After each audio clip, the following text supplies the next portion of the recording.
Olá pessoal, estamos aqui para mais um episódio do nosso podcast Mind Vetcast. Estamos aqui com a convidada super especial, nossa amiga. Apresenta pra gente, Rafael, quem que é a nossa convidada de hoje? Com certeza, doutora Fernanda Tibó veio para acrescentar e trazer informações técnicas. O objetivo hoje é conversar um pouco sobre fertilidade das éguas ou subfertilidade das éguas, as perdas, os abortos, as placentas. Fernanda, seja muito bem-vinda. Hoje é um formato um pouquinho diferente, né? Formato um pouquinho diferente. Uma conversa um pouquinho mais técnica, aproveitar o know-how da nossa convidada. Doutora, prazer recebê-la. Obrigado por ter vindo, por ter aceitado o convite. Vamos lá. Bom, prazer meu estar aqui, né? Uma grande honra estar aqui com vocês hoje. Um prazer enorme mesmo participar desse projeto que eu já acho incrível. E vamos então, né? Vamos lá discutir, vamos ver o que a gente consegue. Conta para nós primeiro, você formou lá na Bahia. Conta para nós esse caminho inicial, como que você veio parar aqui em Viçosa e onde você entrou no cavalo, na neonatologia. Aproveitando, só deixa lembrar que a gente está gravando aqui em Viçosa, né? Hoje a gente está em Viçosa. É um ponto em comum entre a gente, a cidade que a gente adora voltar sempre. É isso aí. Bom, então eu formei lá na Bahia, né, na Federal da Bahia. Eu sou de Salvador, então eu não cresci no meio do cavalo, definitivamente. Ninguém na minha família gosta de cavalo, ninguém cria, ninguém tem fazenda, ninguém sabe como eu vim parar com cavalo, mas enfim, tô aqui. E aí eu me formei lá e meu sonho era fazer residência na Federal de Viçosa, porque era uma faculdade extremamente tradicional, com clínica e cirurgia de grandes animais, que era o que eu queria seguir. Então, aí eu passei na residência, né, fiz meu estágio final aqui inteiro, passei na residência e fiz a residência aqui. Durante a residência eu tive muito problema com neonatos, e aí potrinhos, bezerros, cabritos, e aí eu decidi me especializar mais nessa parte aí, nos pequenininhos. Aí acabei buscando um grupo de pesquisa que fosse referência no tema, né, em neonato equino, aqui no Brasil, e fui parar lá em Pelotas, onde eu fiz meu mestrado com a professora Bruna Curso e o professor Nogueira, lá na Federal de Pelotas. E aí, bem, acabei o mestrado, fui para a França trabalhar numa área de criação também, fazer uma temporada de nascimento.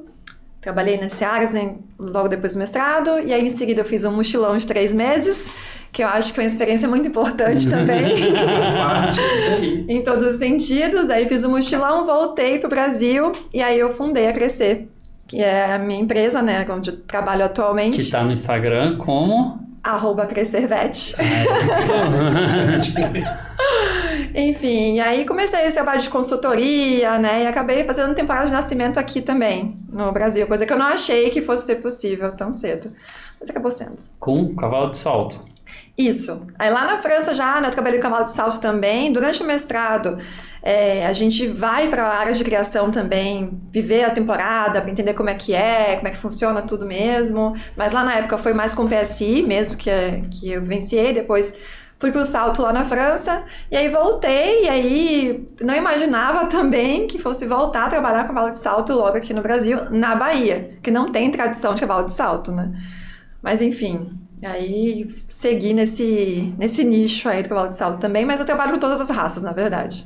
Fernanda, e é muito legal como que está aumentando a atenção com os neonatos, como que está crescendo essa vertente das diversas raças, dando importância a esses cuidados, né? A gente que é do Manga Larga Machador está iniciando com essa cultura também. Sim. Não só os neonatos, né? Mas mesmo as éguas gestantes. Exatamente. O acompanhamento gestacional está virando uma rotina para nós. Eu acho que é isso, né? À medida que a gente começa a dar mais atenção pro potro, a gente começa a ver que não é só o potro, que na verdade o neonato, lá o recém-nascido, ele depende muito de como foi o ambiente intrauterino, né? Ele é só um reflexo daquilo lá. Então acho que à medida que está chegando no potrinho, né, está chegando também na gestação. Inclusive, é interessante porque esse foi o caminho que eu fiz, né? Eu sempre gostei de clínica médica, e eu estava com clínica médica, aquele universo ali todo, e aí eu fui vendo mais problemas com os pequenininhos, com os potrinhos. E aí fui me aproximando do potro. E aí quando eu fui fazer o mestrado com potro, né, inclusive na minha cabeça era com potro. ponto. Não tinha gestação nesse meio no pacote. Só que aí quando eu cheguei lá, né, quando a gente vai se aprofundando, a gente vê que não tem como separar as duas coisas. E aí lá que eu comecei a olhar mais para a gestação, para a égua. E aí eu tenho feito o caminho inverso, né? De que tá na reprodução. Da reprodução, geralmente vocês estão olhando lá embrião, aí vai vendo desenvolver até chegar no parto. Eu tô indo ao contrário. Então eu vim do potro, tô indo para a gestação, tô passando pelo terço final da gestação, né? Iniciei assim, desde o ano passado, já tô me obrigando a olhar mais para terço médio, terço inicial, tô chegando no embrião já quase, tô ficando desesperada, porque eu não tenho experiência com essa fase tão inicial, né? Mas estamos aí para estudar, quebrar a cara, enfim. É isso aí. Dá jeito, né? E no Aras? Como que tem sido a sua rotina no Aras? Porque a gente palpa a égua o dia inteiro, coleta sêmen, semina, tira embrião. Essa é a nossa rotina, né? E a gente expõe ela bastante lá no Instagram. No dia a dia. MindVetBio. @MindVetBio. E também agora No YouTube também. Agora. No YouTube e no Spotify. Aproveitando. Muito assim. Mas e como que é a rotina da veterinária, vamos dizer, residente de neonatologia? É não ter rotina. A verdade é essa, né? O que acontece? Eu, quando estou no Aras, assim, eu não sou uma residente estrito sensu, né? Que mora lá para sempre. Então, eu tô lá exclusivamente para cuidar das éguas gestantes e dos potrinhos e, em geral, pelo período de maior fluxo de nascimentos. Por exemplo, esse ano eu fiquei fixa no Aras, que eu faço temporada de julho até outubro. E aí, nesse período, qual que é a minha função básica, né? Monitorar as éguas e aí, como exatamente esse lugar que eu acabei mexendo mais, né? Ele tem muito problema com gestação, lá eu não faço avaliação mensal, como é o que a gente vê normalmente, assim. Eu acabo fazendo uma avaliação quinzenal de todas as éguas gestantes. Então, ultrassom transretal, transabdominal, avaliação física delas mesmo. E aí, você tem que fazer algum outro exame, faço também. E aí, dos potrinhos, a mesma coisa. Então, se tem parto durante a noite, eu tô lá no parto. Chega a acompanhar parto? Sim, acompanho todos os partos. Todos os partos? Todos os partos, sou eu. Legal. Então, é muito difícil dizer qual que é a minha rotina por conta disso, né? Como é tudo Depende das muito... éguas. Depende muito das éguas e dos potros. Então, e aí durante o dia, né? À noite tem as possibilidades de parto sempre. Durante o dia eu tô lá com as éguas, com os potrinhos. Aí você pensa, nossa, mas tem o que fazer assim?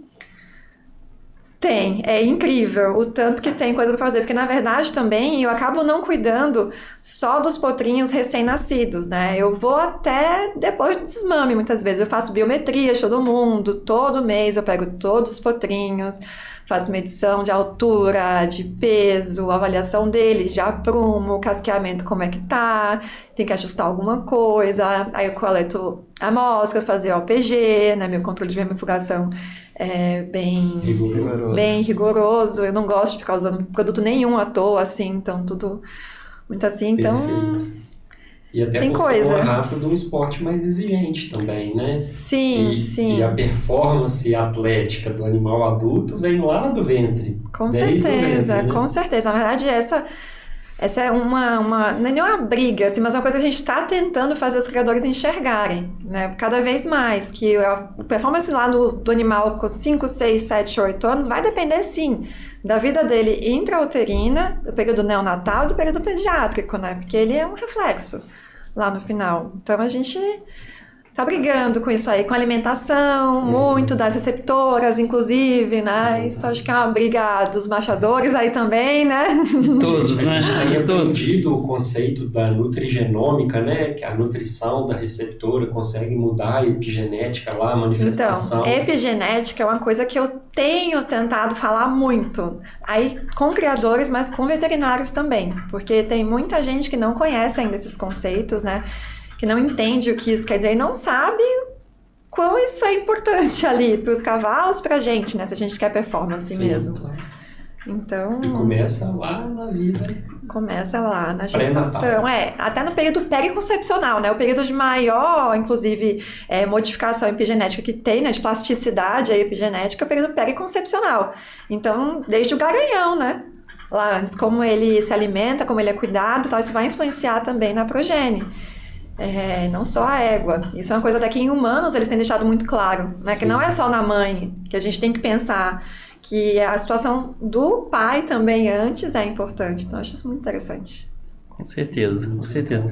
Mas voltando ao desafio, então, lá no comecinho, na fase inicial, né, talvez até todo o processo, a gente tem hoje um artigo, né, para a gente conversar um pouco. Sim. Um artigo bem recente, que vai falar da leptospirose, uma síndrome nova, sendo apresentada, vamos dizer assim, para a comunidade científica, a importância dela não só, né, a gente pensa muito na leptospirose no terço final da gestação, causando aborto, mas vindo a mostrar que ela pode ser motivo de subfertilidade, de infertilidade, de absorções, de endometrite até.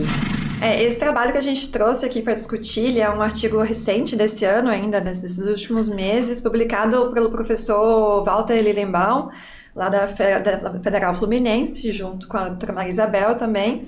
E o professor Lilienbaum já é um cara que pesquisa com lepto em animais aqui no Brasil já há muito, muito tempo mesmo. Eu lembro, coincidentemente, né, minha iniciação científica foi com leptospirose lá em 2009, fui bolsista há 2 anos, e era com lepto, eu já lia muito trabalho dele e tudo, assim, né? Então, quando eu vi esse trabalho, fiquei muito interessada, e na hora comecei a discutir isso com o Rafa, né? E aí pronto, aí surgiu a nossa ideia de trazer ele para cá. Sobre ele. Exatamente. Aqui estamos.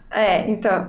E aí o que ele traz exatamente que já existe uma síndrome bem reconhecida em bovinos, né? A síndrome da leptospirose genital, já em bovinos, que é uma síndrome meio silenciosa, né? Que a gente não tem o clássico. O que a gente pensa no diagnóstico de leptospirose, né? Pelo menos assim, presuntivo. A gente vai fazer sorologia dos animais, a gente sabe que sorologia, a gente não tem diagnóstico só com uma amostra, a gente sempre tem que fazer sorologia pareada, com 21 dias mais ou menos de intervalo, 15 a 21 dias, enfim, tudo isso, né?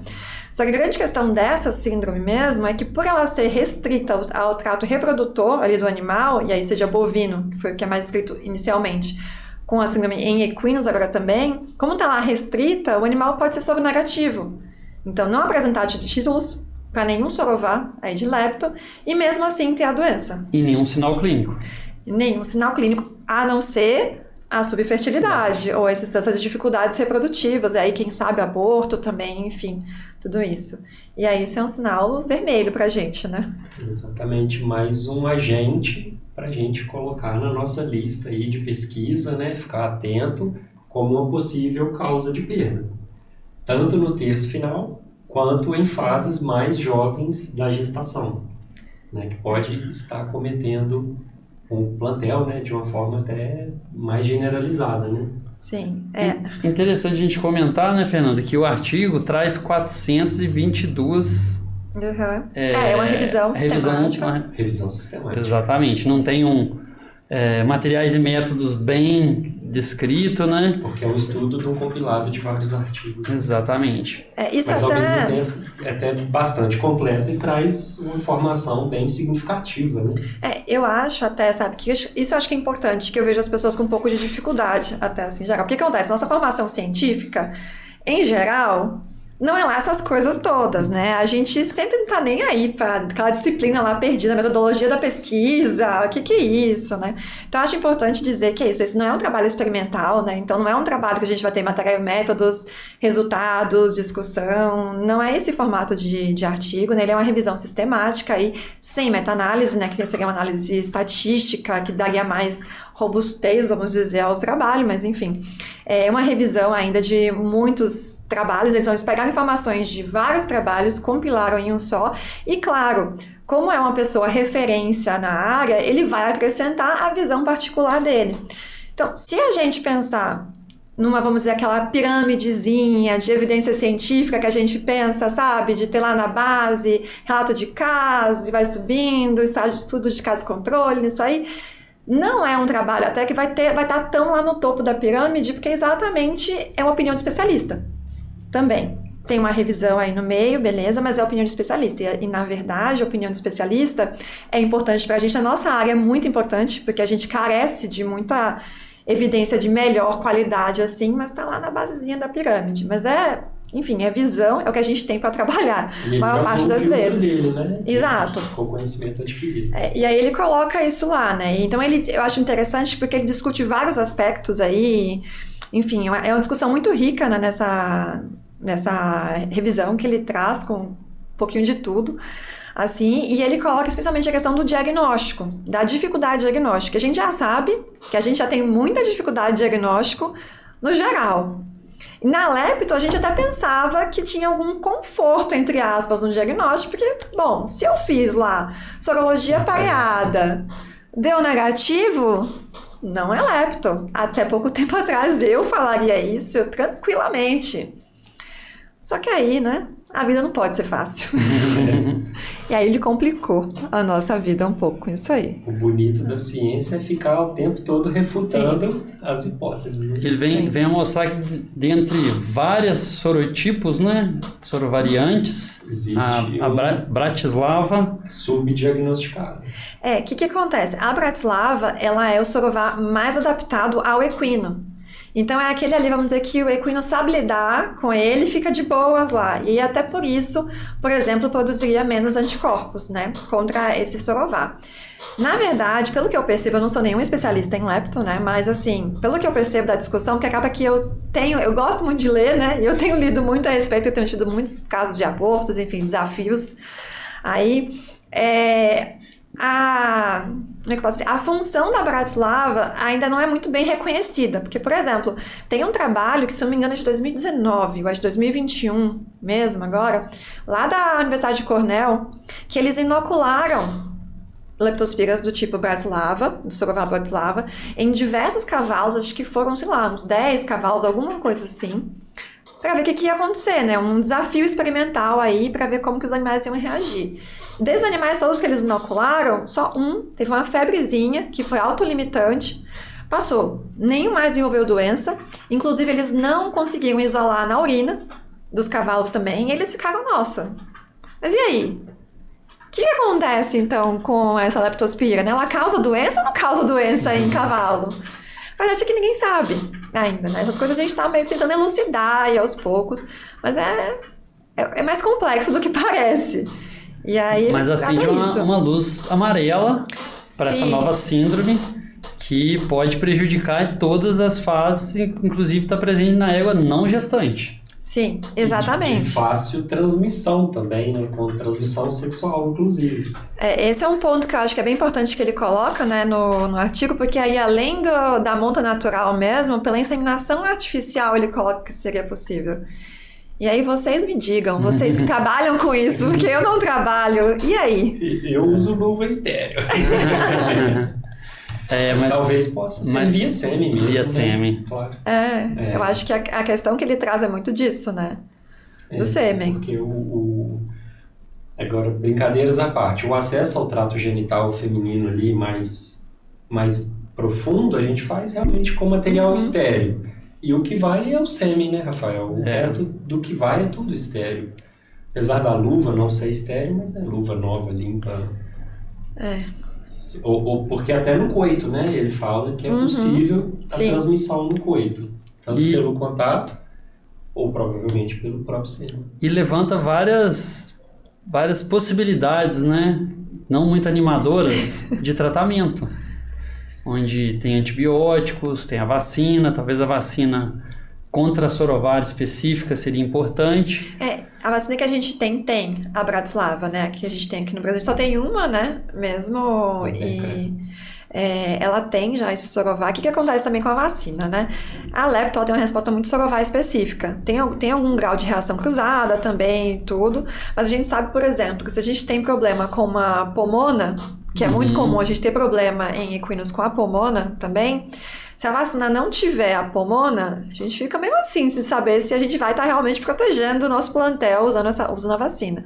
Mas, em geral, a vacina que a gente tem atualmente aqui, ela tem a maior parte dos sorovários que são mais importantes para equinos aqui, inclusive a Bratislava. E aí vem a questão também da influência disso na titulação. Quando a gente faz sorologia, né? Se a gente recém vacinou o animal, vai interferir. Ele não vai diferenciar os anticorpos vacinais dos anticorpos da imunidade. Aí é que entra mais uma vez a sorologia pareada. Porque se é vacinal, ele não vai aumentar. E o que a gente espera no caso de infecção mesmo, quando a gente faz a pareada, vai ter um aumento de 4 vezes aí do título. É isso que a gente espera quando tem uma infecção mesmo. Mas se for vacinal, não vai ter aumento. Em comunicação com o professor Lilenbaum, esses tempos saiu esse trabalho, né? Aí eu não aguento, eu fico animada, eu quero fazer, eu quero entender melhor. Aí entrei em contato com ele para a gente discutir um pouquinho.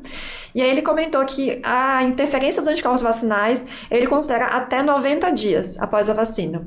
Depois disso, ele já acha que não tem mais muita influência mesmo na titulação. Aí já seria realmente... Mas além da sorologia, a gente tem a PCR, né? PCR, que é um diagnóstico definitivo, né? É pra ser, né? O que acontece? Porque a gente tem vários materiais que a gente pode mandar pro PCR, né? Sim. E aí o que o professor Lilenbaum comenta nesse trabalho é que a melhor amostra pra gente ter esse diagnóstico dessa síndrome silenciosa, aí da leptogenital, seria o muco cérvico-vaginal, muco cervical, enfim, como a gente quiser chamar, né? De a gente coletar e mandar esse material PCR juntamente com o soro, pra fazer uma análise dos dois ao mesmo tempo aí. Inclusive, ele faz isso lá nesse laboratório dele, na Federal Fluminense. E ele comenta da biópsia uterina também. Da biópsia uterina também. Que aí a gente até levantou uma discussão, né? Se poderia ser um suave uterino. Sim. Ou se essa amostra da biópsia poderia estar representando uma pequena porção do útero e não, eventualmente, todo o universo. A totalidade. Toda a totalidade, que pode, inclusive, estar cometido com biofilme, né? Tem uma camada de biofilme protegendo esse micro-organismo. Eu acho que a biópsia, isso até discutindo com a outra especialista, a professora Melissa Pinala da UFBA, ela comentou que da questão da biópsia ser isso, é um pequeno fragmento de um grande lugar. Então, não quer dizer que a gente vai conseguir coletar onde tem o problema ali, né? E esse é o nosso risco. E o que ela comenta muito em relação ao biofilme, né? Que é sabido que a lepto faz biofilme mesmo, e da nossa dificuldade de lidar com esse biofilme, né? O que a gente faz? Talvez o suave também poderia dar um falso negativo. Sim, até porque a bactériazinha fica lá bem protegida nesse biofilme, né? Fica bem lá no meio, assim. Então, e aí? O que a gente faz?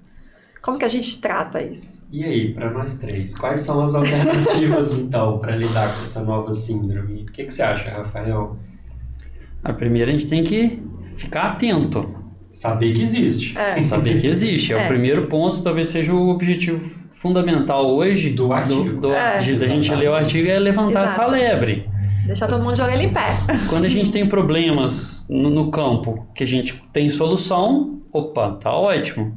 Mas quando a gente se depara com desafios sem solução, a gente tem que buscar novas ferramentas. E tem um novo agente agora para pesquisar. Para pesquisar e para ficar de olho. Um agente antigo com uma nova roupa, vamos dizer, né? Com uma nova apresentação aí pra gente. Repaginado, versão 2022. Ótimo isso.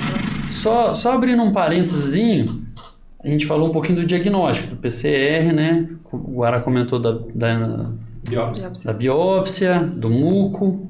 Mas no dia a dia mesmo, muitas vezes a gente vai buscar a leptospirose, ou vai ser já no feto abortado, né? Sim. E no feto abortado, não é tão difícil, a gente tem que criar uma rotina.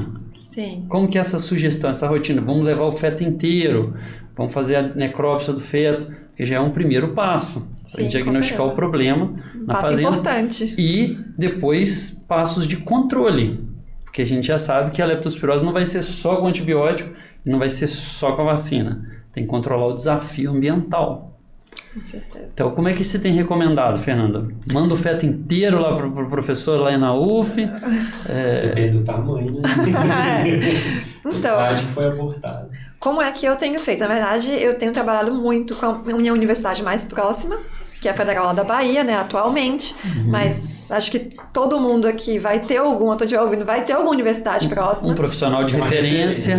Eu falo, gente, seja parceiro da universidade que está mais próxima, né?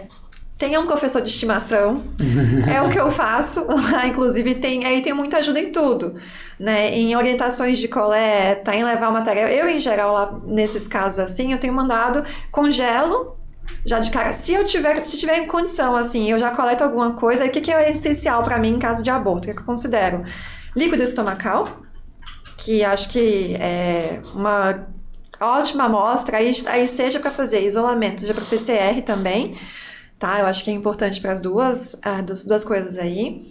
Sempre também tento coletar amostras do rim, do feto, do pulmão, do fígado, essas 3 aí. E aí eu gosto sempre de mandar para histologia e amostra congelada também, porque a gente pensa histologia no formol, né? E congelado para fazer PCR, enfim, qualquer coisa molecular vai ter que ser na amostra congelada. Então, essas são porque são as minhas principais, assim, líquido de estômago, fígado, rim, pulmão. Fetais, acho que isso é importante. Placenta também um pouco. Também Se conseguir, né? A placenta. Se conseguir. Quem acompanha o parto vai ter a placenta. Mas é aborto isso, né? Então aí é difícil. Verdade. Os rondas não me avisam dos abortos, geralmente. Mas você sabe que às vezes no campo, assim, em condição de fazenda, é difícil até você conseguir o produto do abortamento. Então, eu já ia comentar, meus 2 últimos, eu não consegui nem ver o sexo. Porque os urubus já tinham comido tudo. Sim. Às vezes cachorro carrega... Vida real é isso, né? Vida real é verdade, isso. É verdade. Como diz nossa querida amiga Tati, real life, não vai entender nada. É assim, né? É assim. Aí nesses casos você fica a ver navios. Aí o que você pode fazer? Trabalhar com sorologia da égua. De repente coletar uma amostra nesse momento e daí a 21 dias coletar de novo. Só que aí, claro, eu pensaria sempre nas 2 principais, assim, que eu acho, bandeiras da gente de aborto. Lepto e herpes, sem dúvida. Não dá pra diferenciar assim, né? Então são 2 coisas que eu sempre penso que a gente tem disseminado nos nossos plantéis e às vezes a gente nem se dá conta. Assim. Sim, mas foi legal até a Fernanda comentar que às vezes a gente fica muito fechado em herpes também. Sim. E eu acho que o passo inicial, se a pessoa está tendo um problema de abortamento na propriedade, com índice acima do aceitável, porque 0 é muito difícil. Não, acho que 10% é um número razoável. Mas se está tendo problemas, você já tem um ponto de partida. Além do herpes, pesquisar também a leptospira. E aí agora a gente sabe que não só a sorologia, que o ideal é tentar buscar um material para PCR, para ter um diagnóstico mais confiável, né? Até porque, se for fazer sorologia, a prevalência é muito alta, né, Fernanda? Sim, e aí a gente tem que diferenciar, inclusive, isso, né? Não é pra gente achar que vai dar todo mundo negativo. Não, né? A gente vai ter títulos ali de 1 para 100, 1 para 200, e beleza, é contato, né? Contato, às vezes, até vacinal, como a gente já comentou. Mas é bom a gente saber, e quais sorovários também. Isso é importante até saber quais são os sorovários, pra gente entender, às vezes, até onde é a manutenção da leptospira, porque a gente sabe que tem os sorovários mais adaptados ao suíno, sorovários mais adaptados aos cachorros, enfim, é o que for. Capivaras. As capivaras para nós aqui são um problema. A capivara é roedor, né? A gente às vezes esquece. E é vetor também de leptospirose. Então, e aí propriedades que tem muita água. Isso, entendendo isso, a gente consegue até pensar em medidas de controle, né? Melhores assim. Claro que, enfim, tem muitas coisas aí para se pensar, mas eu acho que esse entendimento, né, da questão dos sorovários e que cada um vai ter sua manutenção ali mais em... Claro, isso não é também... Nem todo mundo lê o livro, né? Os bichos às vezes não leem livro. Então eles não sabem que é para ser desse jeito aqui ou é desse jeito de cá. Mas a gente tenta, né? A gente tenta usar a ciência a nosso favor. Sim. Guará comentou da questão dos números, né? Qual porcentagem de aborto vai ser... A gente costuma chegar o problema para nós quando está incomodando.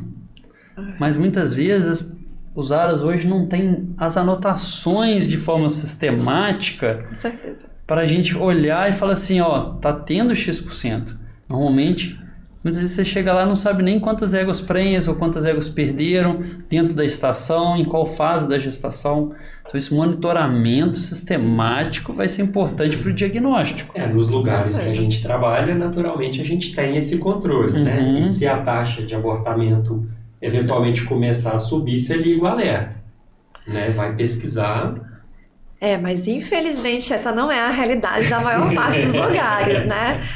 O que eu vejo muito, né? E dando consultoria, assim, a gente começa a ver e ficar se coçando todo, porque é uma coisa que é complexa. A gente está trabalhando com outros colegas, né? Quando eu dou consultoria mesmo no Aras, eu sempre tenho aí um clínico parceiro, uma pessoa da reprodução parceira. E aí a gente começa a entrar um pouquinho naquilo, tá? Mas como assim você não tem o controle, você não sabe quanto teve de aborto? Como é isso? Os números. os números. E o que eu vejo muito é que a gente, veterinário, tem um pouco de problema com planilha, às vezes, né? Eu acho que a aversão a número é tão grande assim. Não veterinário de reprodução muito, não. Eu brinco com o meu patrão que eu sou o único funcionário dele que passa o resultado para ele planilhado. Pois é, né? Então, porque o que eu vejo muito é isso. Às vezes eu pergunto assim, mas como é que é aqui de aborto? Tem aborto? Não, tem de vez em quando, assim, aquele normal. Aí tá, mas como que é de vez em quando? Não, tipo, teve nos últimos 2 meses, tá bom. Aí daí a pouco vem um colaborador. Não, mas teve aquele também, né? É verdade, aquele.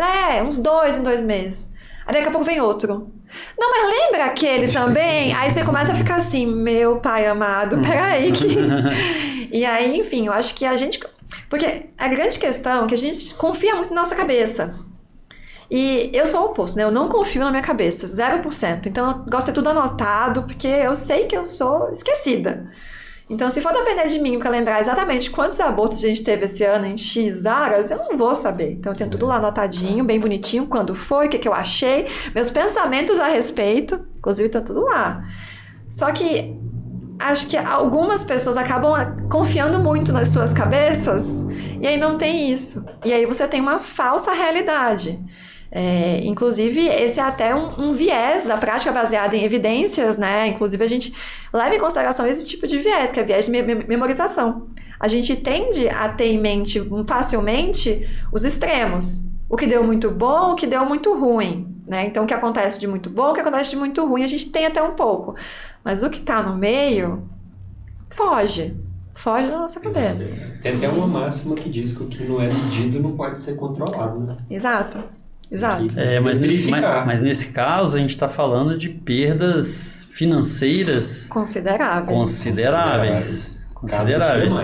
Quando a perda já é do feto, é mais fácil do proprietário ver, do colaborador ver. Mas quando a perda é antes da gestação acontecer, a gestação que não aconteceu, ou aquela absorção inicial, aí talvez só nós mesmos que fazemos a reprodução que temos esse controle. Conseguimos mensurar isso. Mas a perda é considerável, financeira.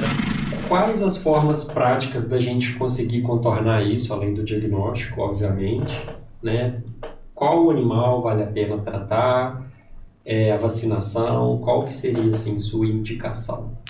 Olha, eu acho que isso de qual animal vale a pena tratar, eu sou a pessoa errada para se perguntar isso. Porque eu vou te dizer que todo animal vale a pena tratar, que eu sou essa pessoa. Mas essa é a resposta certa. Talvez eu tenha feito a pergunta de forma errada. Mas assim, é o que eu sempre falo, né, com os criadores que eu trabalho. A minha obrigação como veterinária é dar orientação técnica. Só te interromper, porque no artigo ele fala isso para tratar os animais com sintoma clínico. Talvez sim. eu tenha colocado a pergunta de forma errada. Então, o que eu acho, né? Tava falando, a minha função como técnica é dar o parecer técnico. É falar tecnicamente o que tem que ser feito. O que o criador vai fazer é da cabeça dele. Tá fora da minha área de atuação. Mas em relação a isso do tratamento, eu sou uma pessoa que eu tô muito enjoada com a questão do uso do antibacteriano. Porque eu realmente acho que a gente já tá vivendo um problema muito grande com isso e vai piorar. Só vai piorar. Especialmente se a gente seguir com as práticas que a gente tem atualmente, né? Que a gente sabe que é basicamente de tratar qualquer coisa com qualquer dose de antibacteriano, com qualquer esquema da nossa cabeça também e por aí vai. Nesse artigo, até uma coisa que me chamou a atenção dele falar disso, né? De tratar geral mesmo, acho que ele comenta disso assim numa parte, e eu discordo um pouco. Mas talvez seja implicância minha por conta dessa preocupação com a resistência bacteriana, né? Porque assim, eu entendo que, tudo bem, se você caracterizar que você tem essa síndrome no seu plantel de forma silenciosa, ok, faz até algum sentido você decidir tratar todo mundo. Só que eu acho que você tem que levar algumas coisas em consideração. Por exemplo, a streptomicina, que atualmente é o que a gente mais vê, assim, na verdade, entre muitas aspas, é o que ele comenta nesse trabalho até de ser o recomendado e que a gente classicamente vê como recomendação para lepto. Mas, se vocês olharem os guidelines da AAP, Associação Americana de Veterinários de Equinos, todo mundo conhece, assim, né, que a gente respeita muito. Enfim, lá no site deles tem guidelines para tudo, basicamente, assim, não tudo, mas quase tudo. E tem lá os guidelines de lepto, inclusive também. O que eles recomendam? De diagnóstico, tratamento, tudo. Se vocês olharem, a streptomicina nem está listada lá como para tratamento. Por quê? Porque já algumas revisões, desde 2013 tem uma revisão, 2019 tem outra revisão sobre lepto, comentando que esse antibacteriano é para meio que cair em desuso, porque ele é muito tóxico, tá? E aí, nefrotóxico e também causa bloqueio neuromuscular, algumas vezes. Com certeza vocês vão falar, mas eu nunca tive problema, porque em geral ninguém tem problema assim, né? Mas mais uma vez, é o que a literatura fala e são as preocupações que a gente tem que ter, tá? Então, eu particularmente não gosto tanto da streptomicina. Até usava algum tempo atrás, assim, pontualmente, nesses casos, mas...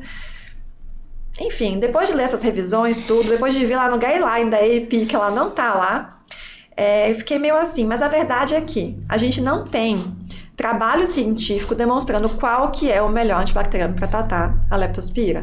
A gente não tem. Chega a citar penicilina também. Isso, a gente tem alguma indicação de penicilina. Acho que ele fala até de oxitetraciclina. Tetraciclinas em geral, aí tanto que eu acabo usando mais atualmente a doxiciclina, porque é fácil, é oral, entendeu? Enfim, é barato também. Então eu gosto muito de usar a doxi no lugar da strepto nesses casos aí. Mas a verdade é tudo empírico. É tudo empírico, a gente não sabe assim ao certo. Isso é uma grande dificuldade nossa. Um desafio. Mas, independente do tratamento, colocar a vacinação Sim, é sem fundamental. dúvida. Estipular um protocolo de vacinação. Isso, a gente não tem um protocolo fechado de lepto, assim, né? A gente sabe cada 6 meses, porque os títulos vacinais são de curta duração mesmo, que dá. Só que a gente não tem isso totalmente fechado, e é uma vacina muito barata. E é isso na minha cabeça não entra muito assim, alguém não querer vacinar. Porque é muito barato. A última vez que eu olhei era tipo R$4 a dose, alguma coisa assim. Então... vou saber lembrar de cabeça. Mas era muito barato. Mas incluía vacina de lepto no calendário do ARAS, sobretudo se tiver tendo problema. E assim, a gente pensa, o ideal seria o quê? Fazer um estudo sorológico, dizer uma vez se a gente tem necessidade mesmo. Só que eu acho que boa parte do Brasil, a gente vai ter muita chance de ter problema. É um país tropical, aquela coisa toda. Às vezes no sul, de repente, quem sabe, não tem, beleza. Mas em geral a gente vai ter muita chance de ter problema. E com essa notícia da síndrome silenciosa, que a gente não vê aqui na sorologia, eu acho que a gente fica mais, assim, cismado ainda. Clínicos, né? Sinais clínicos. A gente fica mais cismado ainda, né?